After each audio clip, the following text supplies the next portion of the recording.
Hello everybody, Bill here. And this is session 10. Session 10 is our prep for Edinburgh. Now we're getting close. Now you can see I've got clothes hanging behind me. We're getting into the packing mode. We are getting on the road here in probably a little under a week. So it's getting very, very close. So Edinburgh, 3 fantastic days we have planned as we look around. Now, as I said last time, Edinburgh is the historical, it's the cultural, it's the political capital of Scotland. And for 1,000 years, Scotland's kings and their parliamentaries and their writers and their thinkers and their bankers have all called Edinburgh home.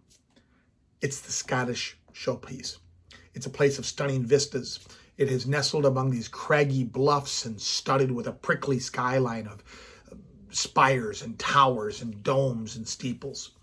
Proud statues of famous Scots, they dot everywhere you look on the landscape.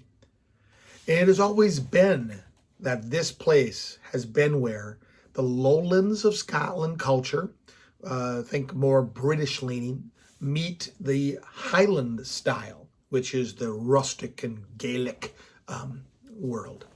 So you're going to find traditional Scottish items everywhere. Whiskey tastings, kilt shops, bagpipes playing buskers, and tour upon tour upon tours wandering the streets. Now, there are really 2 main cities in Edinburgh. There's the Old Town, which stretches all the way along the Royal Mile. We talked about that in session 9, from the castle at the top all the way to the palace at the bottom.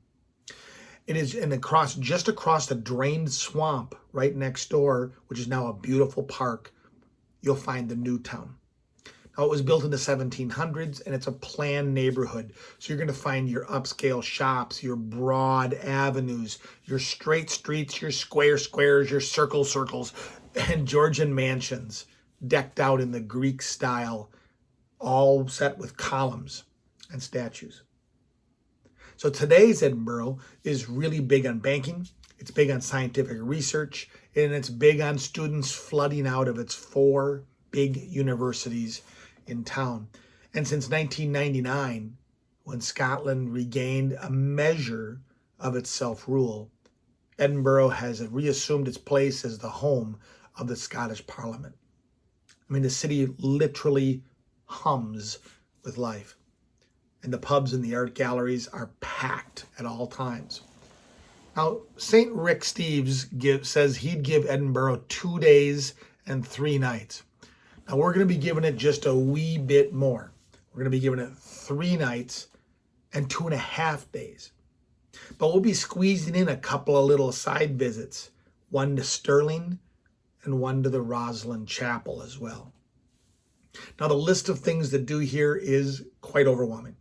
I've got 3 full lists, things that we're going to do since it matches up with more of Jackie and my interests. I have a second list of things that St. Rick and St. Lonely Planet suggest that are also excellent things and things to do. And I have a third list, a list of a little bit more eclectic sites that may be exactly what you're looking for, but just don't fit into our interests or our time. So for certain, we're going to take both of St. Rick's city walks. He has a city walk through Old Town, and he's a city walk through New Town. Now, the Old Town walk was on our first afternoon on session 9, and that sets us up for another visit on the next day to actually come and visit some of the spots that he mentioned that we walked and saw the night before. Now, Rick Steves also has in his audio guide an excellent self-guided tour of the Edinburgh Castle, which is an audio tour, so you can just put the headphones in and let Rick talk you through it, and the St. Giles Cathedral. So make sure you check out our travel blog at www.theattentivetraveler.com for all 3 lists. Perhaps you'll find this video on that blog. But here is my summary of our lists of must-sees, at least for Jackie and I. First off, let's start at the top of the Royal Mile with the Edinburgh Castle. Edinburgh was born on a bluff. It was born on a big-ass rock where the wonderful Edinburgh Castle now stands. And since before the beginning of recorded history, people have lived on this strategic, easily defended perch. It has been the home of Scottish kings and queens for centuries. And today it is a complex of a number of various buildings, the oldest dating from the 12th century, linked with cobbled roads that survive from its more recent use as a military garrison. The castle, with its expansive views, plenty of history, and the stunning crown jewels of Scotland, is a fascinating, multifaceted site that deserves several hours of our time. St. Giles Cathedral, now this is Scotland's most important church. Its ornate spire, the Scottish crown steeples from 1495, is a proud part of this Edinburgh skyline. The interior is fascinating. It contains nearly 200 memorials honoring distinguished Scots throughout the ages. Now keep going downhill, we're going to come to the Scottish Parliament. Now Scottish Parliament originated in 1293 and was dissolved when Scotland united with England in 1707.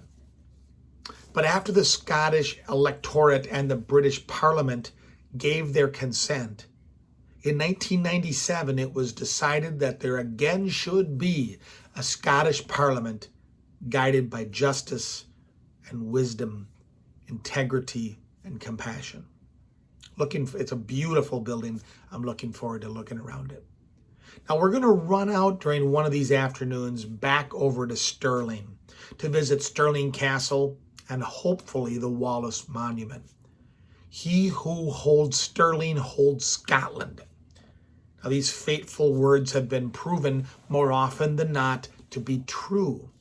Stirling Castle's prized possession, perched on a volcanic crag overlooking a bridge over the River Forth, the primary passage between the lowlands and the highlands, has long been this key to Scotland. The Wallace Monument commemorates the Scottish hero, better known to us Americans as Braveheart. William Wallace gathered his forces here in 1297 and secured his victory against the English's King Edward I at the Battle of Stirling Bridge.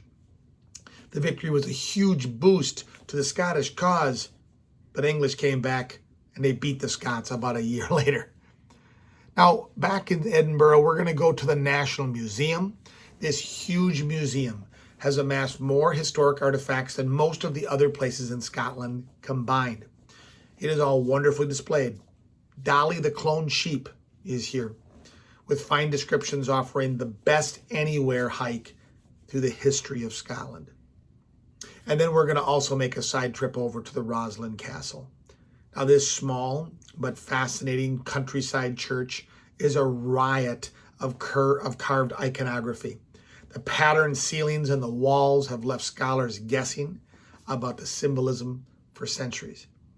It's been around for centuries. It's been beloved for 1,000 years, but it really got back on the line when Dan Brown put it as the final spot in the movie Da Vinci Code.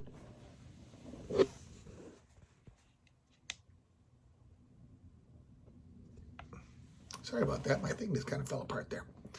So now I know I've stuffed a heck of a lot into 2 days, but I know that Jackie and I will be wowed, and Jackie especially should be wowed by this experience. Now, when it comes to food, Edinburgh is no slouch. It is a wonderful combination of eating well and eating pub. You'll see on the blog this incredible selection of restaurants by area and by neighborhood. Now, St. Rick and St. Lonely Planet will not steer us wrong. And after careful review, here is what we are going to give a try. We're going to go to a restaurant called the Devil's Advocate. Now, St. Rick says that this popular gastropub that hides down a narrow lane called the Advocate's Close, and with its old cellar ceiling, its exposed stone and heavy beams, done up in a modern style, it kind of feels like an old mix of old and new Edinburgh. And what caught my eye was the creative whiskey cocktails that kick off a menu that it dares to be adventurous, but with respect to Scottish tradition. This is driving me crazy. The second restaurant we're going to go to is a place called Le Café Saint-Horn. Tucked away in a secret bit of old Paris, Mr. Steve says the charming place with its friendly service and its walls lined with beer bottles. It serves French, Scottish cuisine in a tight, old-world cut-glass elegance. And then there's a Salisbury Arms, a gastropub serving upscale, traditional classics with flair. Menu ranges from burgers to salads to more sophisticated dishes. So I don't know about you, but my taste buds are in overdrive, and we can't wait to dig into Edinburgh.